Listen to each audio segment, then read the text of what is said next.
Meet CloudX Cool Fan, your ultimate cooling companion. Let's quickly unbox and see what's inside. Begin with carefully opening the box.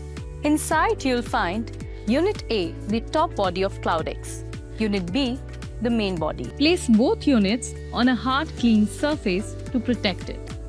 Point anywhere remote. Batteries, installation kit, and user manual. Now let's move on to the installation process. Place Unit B on the floor or a stable surface. Access the internal components of Unit B by pressing down on the 5 indicated points.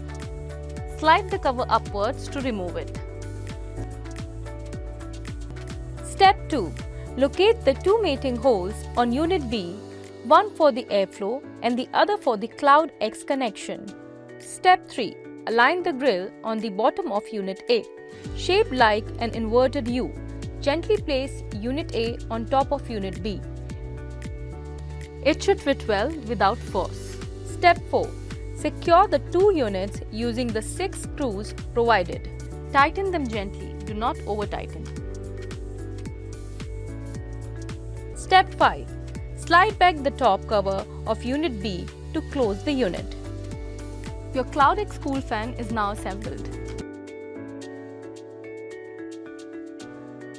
CloudX Cool Fan.